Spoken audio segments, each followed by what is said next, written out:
I'm so forgetful, but you always remind me you're the only one who brings me peace.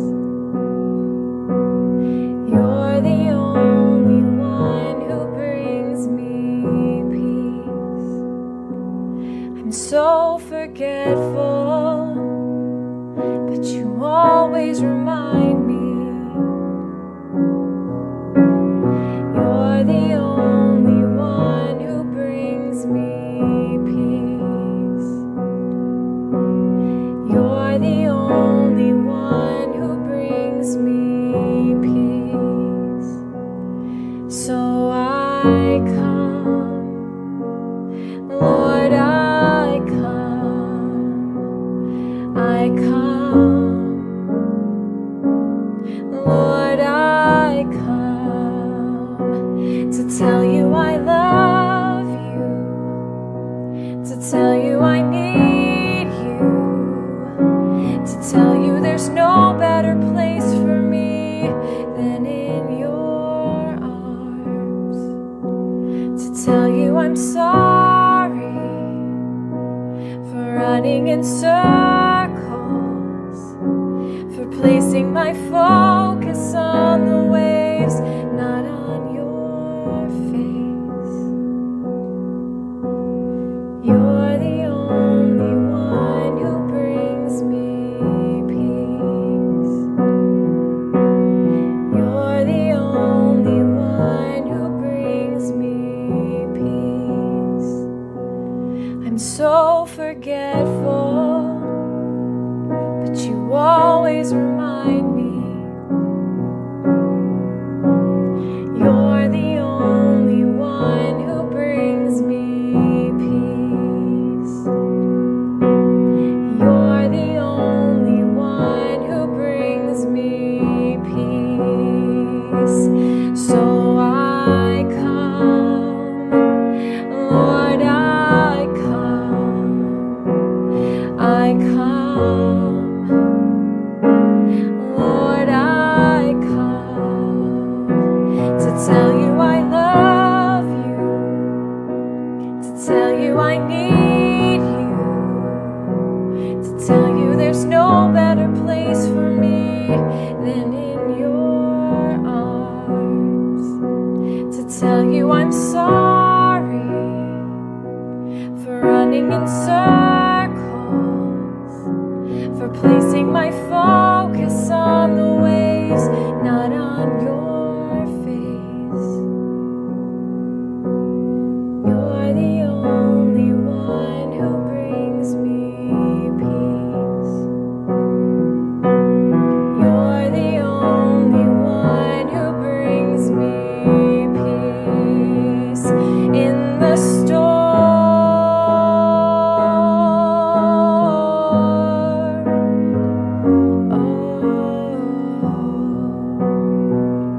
In the storm.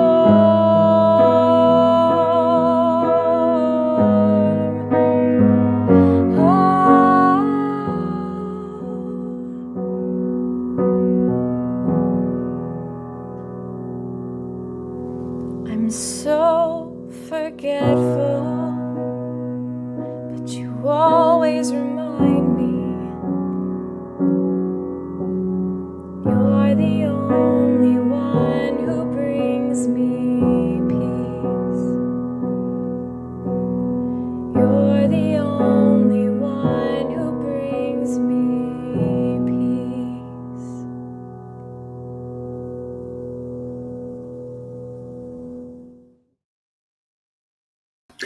Hey, good morning, Root of Men. Good to be with you this morning. It's kind of weird after the long weekend and all the barbecues and family get-togethers and stuff, and we're back at it. It's ready to start a new week.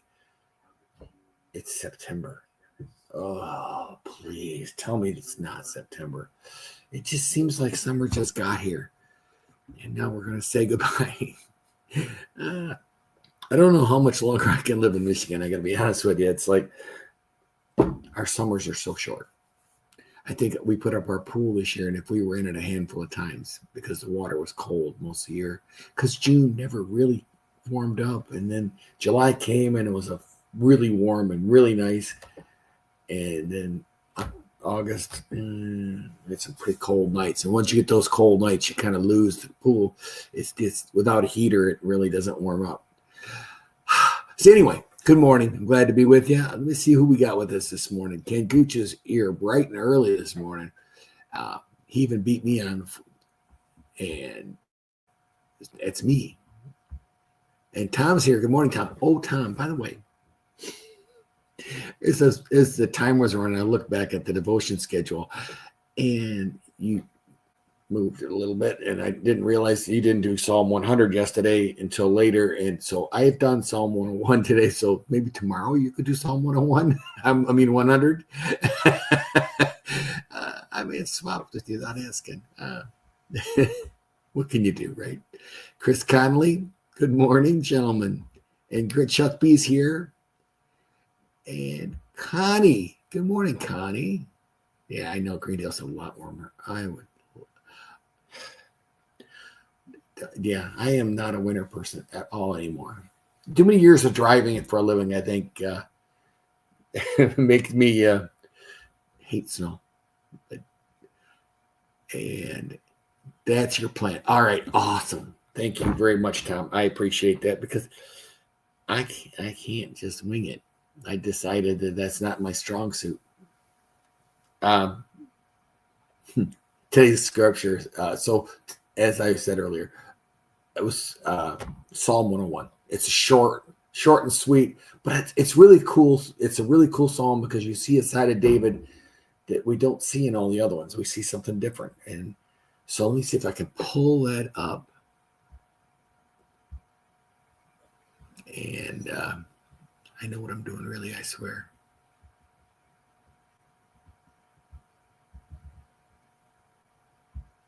Oh, no, that's not the one I want. I want this one here where I'm really little. Yeah, perfect. I will sing of your love and justice to you, Lord. I will sing praise. I will be careful to lead a blameless life when you come to me. I conduct the affairs of my house with a blameless heart. I will not look with approval on anything that is vile. I hate what faithless people do. I will have no part in it. The perverse of heart shall be far from me. I will have nothing to do with what is evil. Whoever slanders their neighbor in secret, I will put to silence. Whoever has haughty eyes and proud heart, I will not tolerate. My eyes will be on the faithful of the land, and they may dwell with me. The one whose walk is blameless will minister to me. The one whose walk is blameless. I love that. No one who practices deceit will dwell in my house. No one who speaks falsely will stand in my presence. Every morning I will put to silence all the wicked in the land. I will cut off every evildoer from the city of the Lord. I kind of figured this one was more appropriate just to read through. You see something here. This isn't Psalm, it's earlier. They figure it was done as David, maybe during his when he was first king, and the land was all him. It was early. That's about the most they know for sure. But he's looking forward. I mean, on his new reign. It's kind of what it brought to my attention. It's the excitement of something new, an adventure, the one that is blessed by God. I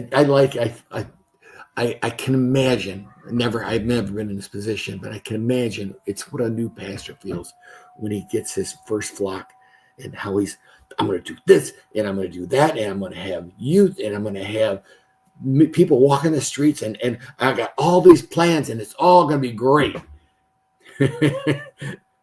Or how about even with somebody that's a layperson like you and me, who, we get a new job. You know how it is when you get a new job? It's so exciting. It's like you're just jumping at the chance to do this stuff, and you're going to do it right. Or a new house. The excitement of a new house sometimes. And I'm going to make sure the lawn's perfect, and I'm going to do this. Or sometimes with a new relationship. How about you? You met a girl, and some of us remember doing that. The new relationship and how we handle it so much different than we do after a few years. It's our desire to cross all the T's, dot all the I's. I'm going to do everything right this time. I don't want to make the mistakes I made last time. I don't want to have the failings that I had last time. David is excited. We look back on our past experiences when we do these things, and we get these exciting moments and new adventures. We look back on what we did in the past, and we know these are the things I don't want to repeat. These are the things I don't want to do because they led to failure. But I want to look forward, and David does the same thing. He's looking forward with hope. I always wondered what happens to that feeling. Why does it go away? Why does it pass?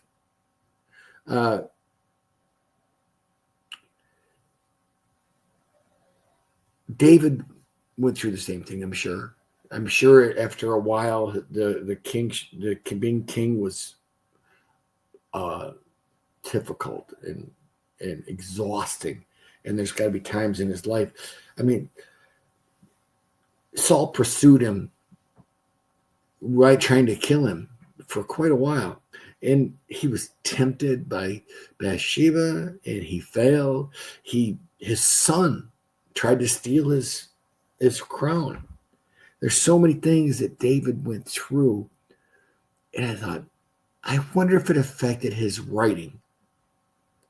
So then I looked to a later psalm, which I found that they're not necessarily in order, which would have been really convenient if you'd put them in order from when I was a kid to when I was growing up. But in Psalm 22, he writes, my God, why have you forsaken me? Why are you so far from me? So far from my cries of anguish. That's the same guy. The same guy that was looking so forward. The same guy that was so excited for what was coming in the future. And here's a guy that's wondering why God's persecuting him. We remember these words because Jesus said them on the cross.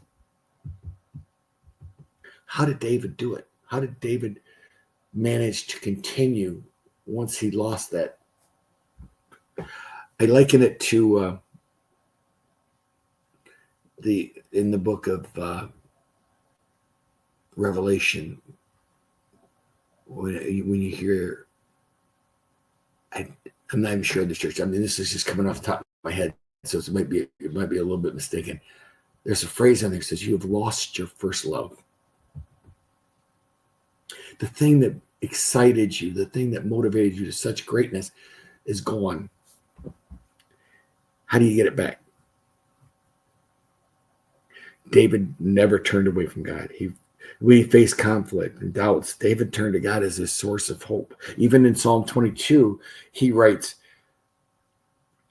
all the ends of the earth will remember and turn to the Lord, and all the families of the nations will bow down before him. Even though David wrote in the beginning of this, why have you forsaken me? He knows where everybody's going to turn. And I think that's the thing we got to take from this. As much as we don't know what's going to happen tomorrow, and we know that all this new stuff that's so exciting and all this stuff that inspires us to do more and be more, that passion will fade into everyday stuff. It'll turn into stuff. But as long as our faith remains strong, and that's his key with David, the faith remains strong. He never gave up on God. When he failed, he turned to God immediately. And I think that's what the message is from the psalm today. I think it's short and simple, really. And who could ask for more than that, I guess, if you really think about it, if it's all it takes is for us to remember who we are and whose we are. You can't fail. I pray this was a blessing to you. It was sure fun for me. It was one of those that I just sat down and, sometimes I tell you that it's hard to write from the Psalms because they're all the same, but this one just seemed different, and it seemed Cool. I pray this was a blessing to you. Thank you for joining me. Oh, wait a minute. Bert showed up. Hey, Bert. Oh, man, I thought I was going to go a day without seeing Bert in there. That's the key. All right, my friends, everybody, thank you so much. I'll get out of here before I interrupt the girls. Have a familiar today, and may someone see Jesus in you today. Peace.